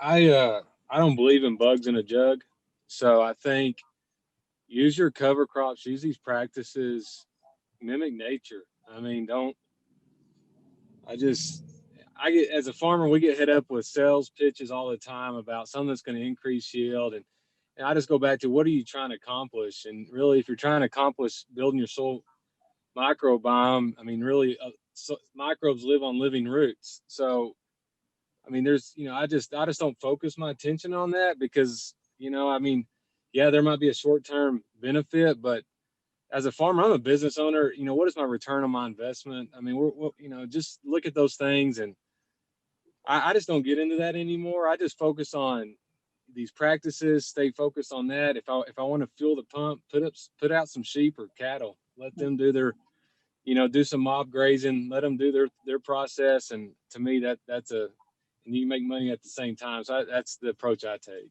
So Excellent. Thanks, Jeremy. If I could address that for a moment also. So I've always been a believer that a pound of fertilizer is a pound of fertilizer. And I have yet to find a product that is not actually sold as a pound of fertilizer that will give us that. If you're trying to utilize a cover crop, that is still a direct input. So you're going to have to treat that cover crop like it's as Jeremy put it, it is actually there for the soil. I've seen men around here. There's a very good farmer that I'd like to, he's actually in Oklahoma, so I'm not going to use his name. I don't, but anyways, he actually top dresses his cover crops because that's nitrogen that's applied that's there in the soil. But it's pounds of fertilizer that your crop can use, with that crop being there. I'd also like to, not to make light of the situation, but the attendee that's in Southeast Arkansas, if you're looking for a good farmer and do you grow cotton and how much is cash rent? I've got to ask that. I mean, that's the young man in me, so. Thank you, Layne. Yes, Zack. Could I just address the question? I have tried and used humic acid before mixed with liquid nitrogen fertilizer. And whenever we do that, we reduce our fertilization rate to about 25% to 30% of what we would normally put out. And that's, I'm going to stick with that right now. I think it's all about what works best in your system and in your operation. Merlo, I'll turn it back over to you. All right, thank you, Katie. We'll be keeping an eye on the chat there. So again, for anybody there in our audience, if you have any questions for either one of our panelists, please feel free to type in that question and we'll try and get it addressed as best as we can. So we just continue with the conversation here. I think we talked a little bit about some of the changes that you guys have tried. And one question that I wanted to ask you now is, what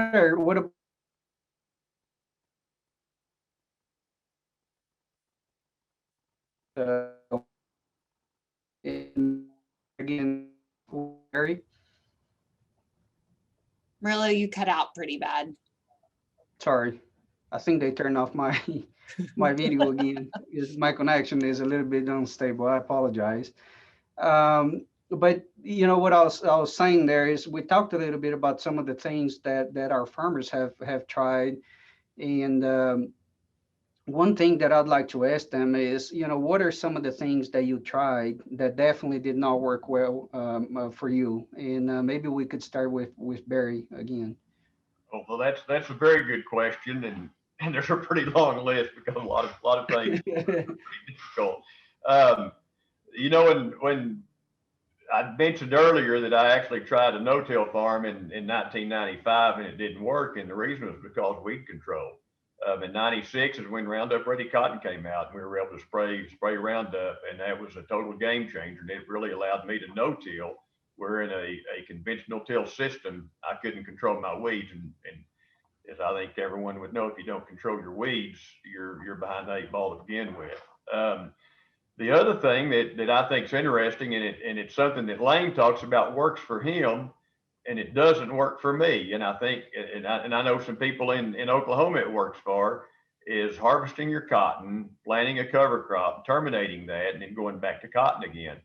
I've tried it. And like I said, if you have enough irrigation water, you can do that. But whenever you don't, or you're in a totally dry land situation, trying to get that wheat to grow big enough and terminate it and get enough rainfall to plant another cotton crop, I have not had success with that at all.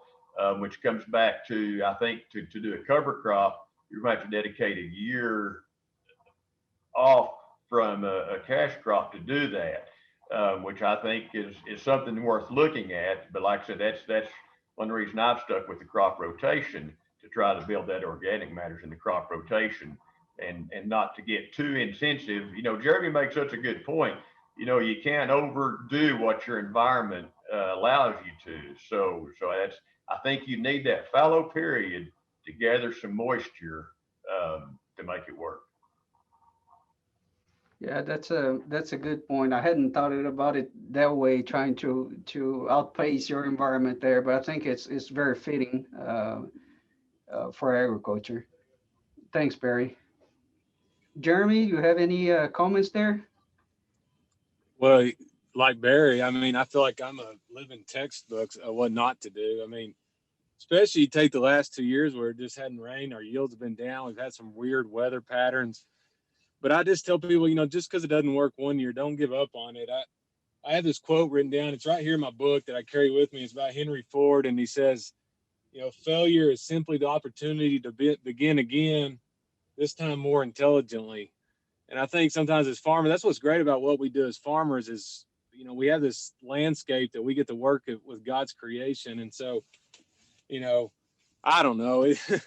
You know, I've tried so many different cover crop species, and, you know, one year maybe it worked, next year it didn't. I just don't give up on it just off 1 year. I try to stick with it, try to stick with my game plan, stick with what I'm trying to do. Barry is right. I've tried to have on a dry land cover crop growing and then terminate that and plant dry land cotton. That doesn't work. That's why I have to have winter wheat in my rotation. It allows me the opportunity, or winter rye, whatever you're growing, allows me the opportunity to bring a rotation. You talk to some of these guys who've been doing it for years. David Brandt, the guy that, you know, everybody knows about. That's why he has wheat in his rotation. You've got to have some kind of, you know, cool season, warm season where you can capture moisture and use some diversity. And so, but, you know, the last 2 years, it seems like nothing I did, Morel, worked, just because it was just weather. And so you just buckle down and stay with it. Yes, sir. Yes, sir. That definitely weather has been relentless here the past several years. There's no doubt about that. Thanks, Jeremy. Let me go up to Mark up in the Panhandle. Mark, what are some of the things that you've tried that didn't work really well for you? I think we always need to remember how we're supposed to interact with the climate. We've been guilty in the past of thinking we could push a crop to a yield and spend money to do something that had the exact opposite effect. We can grow 4 and 5 bale cotton without any fertilizer, plant it behind corn, and we think, well, we'll shoot for 6. So we'll put 40 or 50 units out. This year, it killed the micronair. You know, every year, do we water too much? Do we pix too little? Where do we get the right combination? We just want to do the consistent things that try to make as few mistakes as we can to see what we can get. We may take something that works great, and on a given year, it doesn't. So then you have to decide, well, do I drop that practice, or was it just the situation? It's a long list of good and bad. Yes, sir. I agree. You know, especially when we think about the Northern Panhandle there, and you know, I judge it very much from this last year we had in 2020, such a I don't know how else to put it other than saying the weather was kind of crazy. You know, hot and dry throughout the summer. Then we got that first cold front came through early September. And then we got some ice and snow that came in late October. And you know, that was one of the things that kind of worried me a little bit about our crop here this year, was just looking at the maturity at which that crop was at that point when we've got that very first strong cold front. And, just like you pointed out, it definitely impacted our fiber quality this year. So, Katie, I see you. Yeah, so I have a question. Listening to all of you discuss your operations and the challenges, definitely I think the thing that I'm hearing the most is it goes back to water limitations, regardless if we're in South Texas or in the high plains. There are going to be periods of drought stress throughout the growing season. Is there anything that you're doing to manage your cover crops in order to conserve as much water as you can? How are you managing those? So I think that could actually is trying to maintain the physical structure of the crop once it's terminated, be it was terminated the year of, or I've even planted like hay grazer, because I can plant hay grazer and not have to spray it all year, let that die essentially, and then plant into it the next year. But if don't touch that. So when it's time to fertilize, that's when we go in and we don't strip till. We use a coulter rig. We want very limited disturbance. We want to use the same tracks every time. We want to keep that around as long as possible. And from what I've seen personally, and I know every elevation is different. I honestly wish I was up there, because I bet Mark can grow 3 times the corn than I can grow, and I'm jealous for that reason. But I'm a huge proponent of trying to keep the cover crop around, because if you keep that healthy, I can almost, I don't want to say guarantee a stand in a very dry condition, but you have a lot better chance than your neighbor does. Yeah. And really that's the key. Since we don't know when it's going to rain, we don't know what the year actually brings, we have to get a stand of cotton. Once we can get a stand of cotton, then we can start praying to God, saying, please help me. Please help me. Help me pay the bank back. So that's kind of how I see it, is trying to keep as much of that around as possible to maintain good soil moisture. Mark, yes, sir. One thing I've noticed about cover crops, whether they're living, terminated, last year's corn residue, the more we cover up the surface of the soil, the colder it gets. We're pushing our planting dates into April here because of the shortness of the growing season. Mm-hmm. So that's always a concern. When we put a cover crop in, it ups our level of management quite a bit, because we cannot let it get too big, or we've got one shot of getting a good start, and that's it. Mm-hmm. And you bring up a great point. So that can affect your germination, emergence, but another thing too is nutrient availability, specifically phosphorus, can also be limited, especially in those cooler soils. So there's definitely challenges when it comes to leaving the surface covered. Are any of you doing anything from a cover crop standpoint as far as really paying close attention to when you're terminating the cover crop, or are you letting it go? Jeremy? Well, yeah, Katie, on my irrigated land where I can, make up for some mistakes. Last couple of years, we've been rolling our covers with a roller crimper. I love that. It helps with weed suppression. You want to talk about creating a thick mat. It took me a while to perfect that.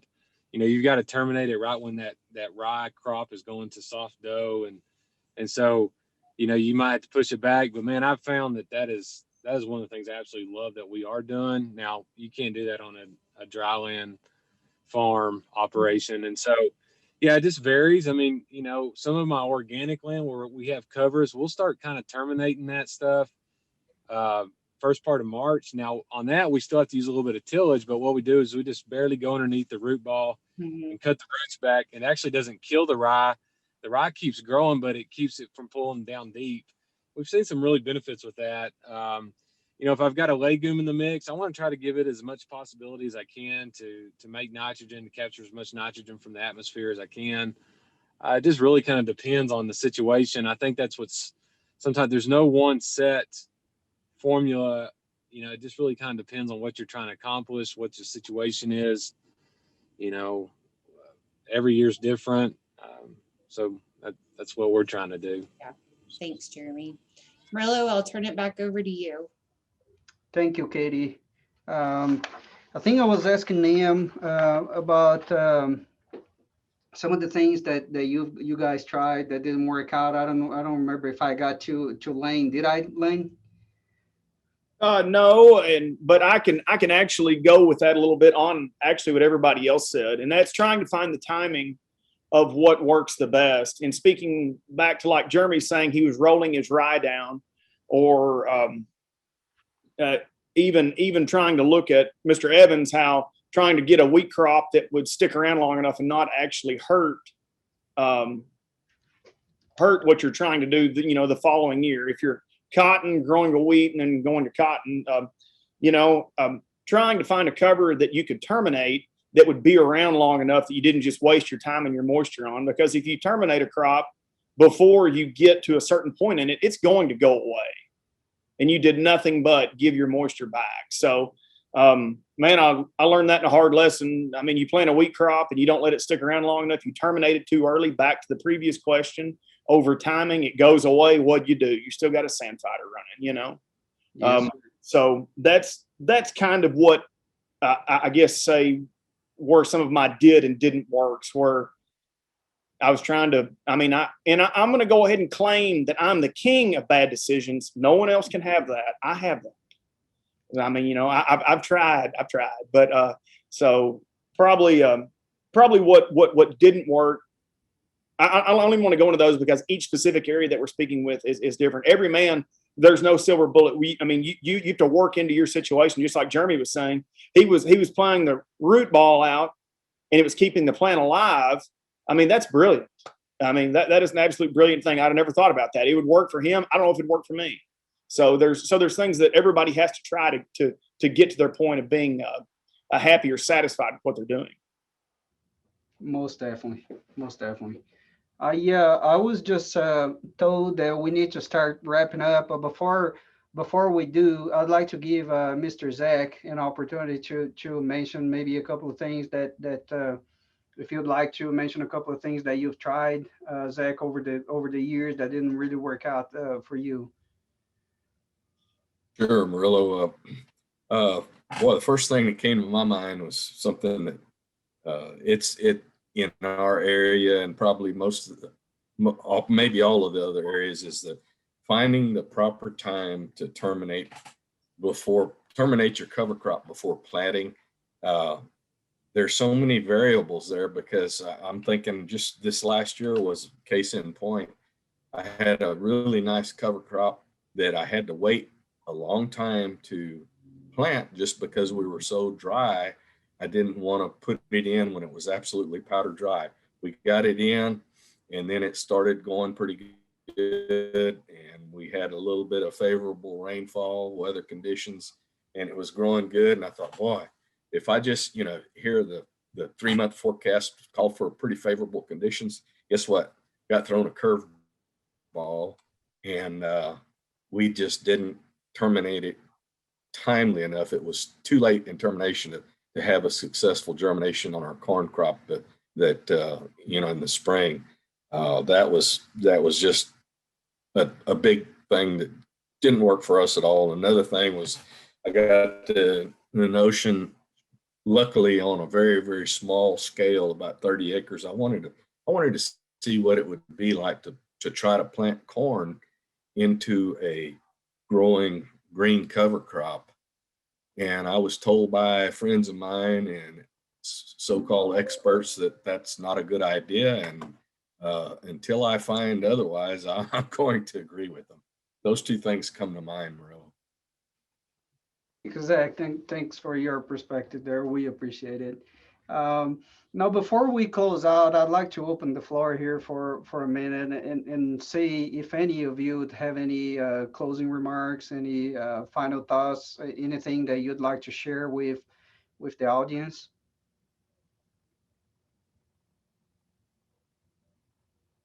Murillo, I'd like to, if anybody's, I just want to encourage any producers that this is a journey. This is not, what I'm doing today. When I started this in 2013, I learned how to farm the way my granddad taught me to farm, the way my dad taught me to farm. And, farming's a generational business, and there's nothing wrong with that expertise. But, as you start trying to do things different, don't think you have to figure it all out at once, and don't be scared to fail. Try small scale, maybe try a farm and learn from that. It's kind of what I started doing with hairy vetch and some of these other cover crop mixes. And, but I don't want to discourage farmers just because it didn't work one time to give up on these soil health practices, because I just don't believe farming and going into the future is going to be sustainable doing it the way we've always done it. I think we're going to have to change our perspective. I think we're going to have to change our practices and even our rotations to make this sustainable and going forward, into the future. And so I just want to encourage anybody that's considering, just start small and start with whatever you can and stick with it. That's what Ray Archuleta gave me that advice. Oh gosh, 5 or 6 years ago. He said, this is a 5-year process or longer, and don't give up. So just keep at it. Yeah. Thanks, Jeremy. Do we have anybody else that would like to make some final comments?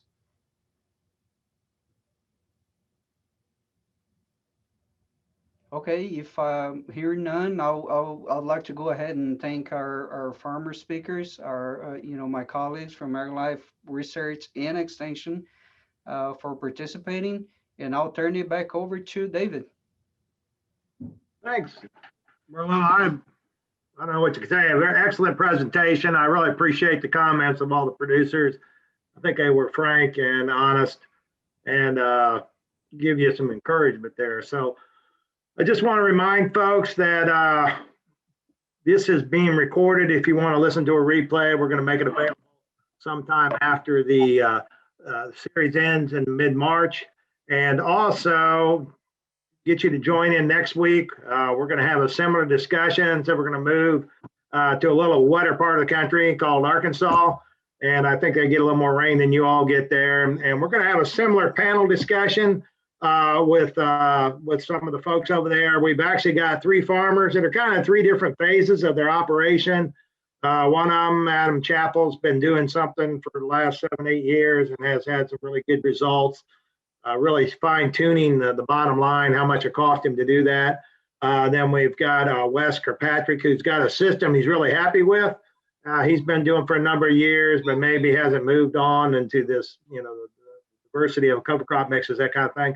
And then we have someone who kind of is a novice, Jesse Fly, who is a brand new to the game and just started out. So I think we got 3 different farmer perspectives. So it's going to be real similar roundtable discussion. Going to have some guy named Bill Robertson. I think you all know him there in Texas. He used to cause some trouble out there, I think, as one of your ag agents, if I remember right.